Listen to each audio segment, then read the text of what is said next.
Hello guys, Hello ngasi guys. ican pi kaiga ano ba magbumpura la ngasi pathen kadi atai jaudre tharoi thongi aba tharoi magbangni aduna atai mathen tawdre papad kitang leire asiga nga marum masira ma leire tharoi se khara kothara nang su khara kothara isu khara kothara Sina khoi haudong cup regular cup. adu kap toi be ma train oirani utman gina tharoi Ani tharo yam pami guys. sajna be sajna senas ki oh angan base Tharo chupa style se first. papad sidum lawn lo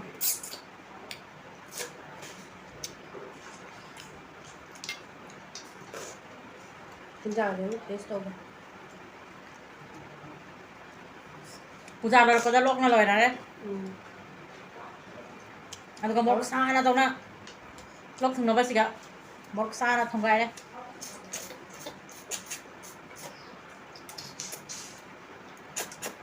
थोड़ा जो पसे इंगो जगी चार भी नहीं heli सही बात मोर है Chupa ya body. ज्यादा से ज्यादा hay ta bagi ra không thế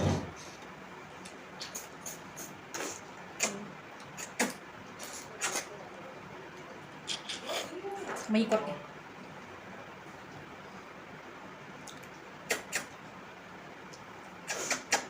cái nó là gì vậy nang kya cha re mana hum chuk rei na ma bo chuk ti Mari. ja de cái nó Mari shuregi.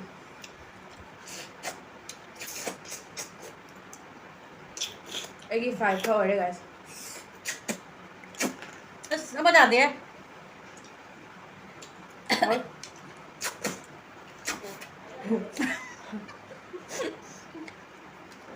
mana hum mali chuk rei na ama बहुत ज्यादा री ना để tum baro sirang de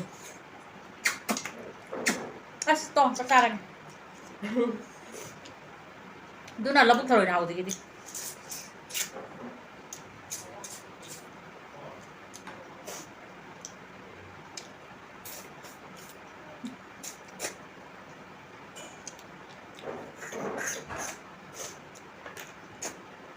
mày rồi Finally.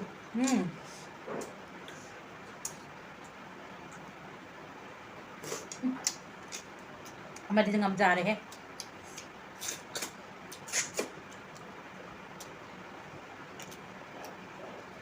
anh đi già đấy Egi 7 ka lo ya.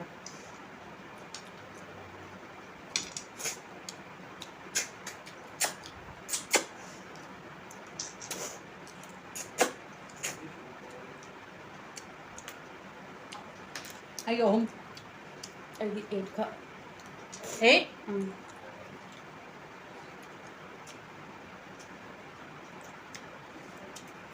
Sina nga marum.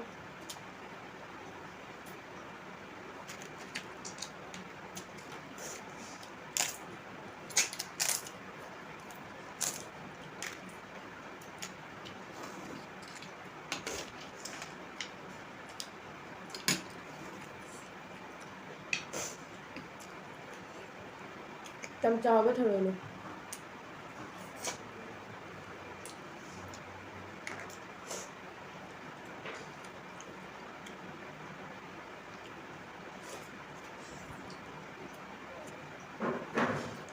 hấu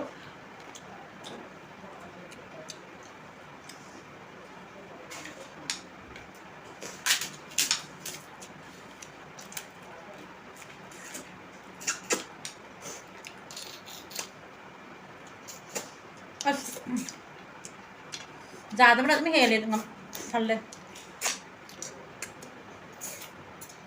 pen ना दिया sounding है दा Panel ya.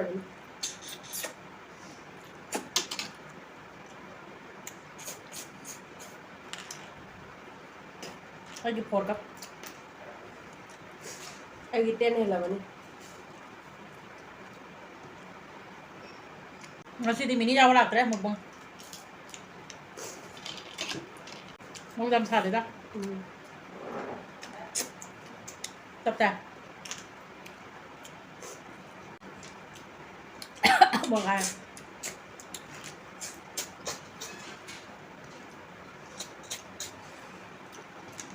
seafood cho hai cái đại lý Japanese Korean đi lối trời. bớt seafood này á Thái lên cao không trời.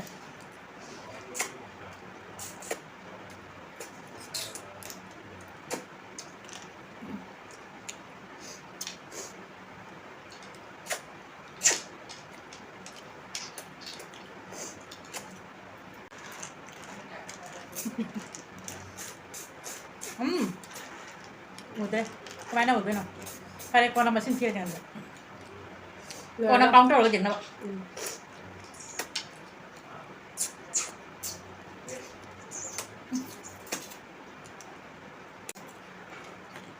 Trăm không?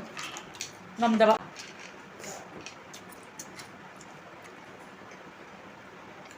Cái già đó tao ngại thằng gì thân tất còn là sao đi. cái giờ đó mà đi mà ra không có sườn ấy Con nào pin được có thôi ra đây nè.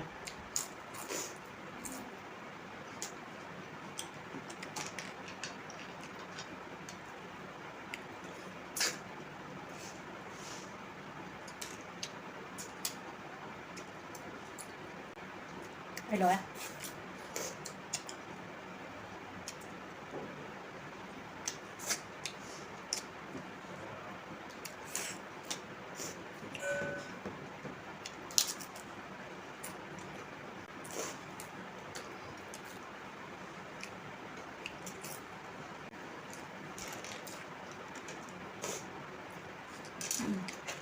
Three, 4, 5, 6, 7, 8, 9, 10, 11, 12, 13, 14, 15, 16, 17, 18, 19, 20, 20 ka ito. Yang gitu ya? 50 plus or 50 ka naman. 50 or 30 Ay, 20. Zero, counter off. Karena dami yang tanya makai atau pilih yang anh count rồi cái nào 4 6 34 36 38. Atau di, ay 20, nagi 38. Para itu di, ma'am, ngasi ka namatang sila sa lagay. Next video naman tayo na si.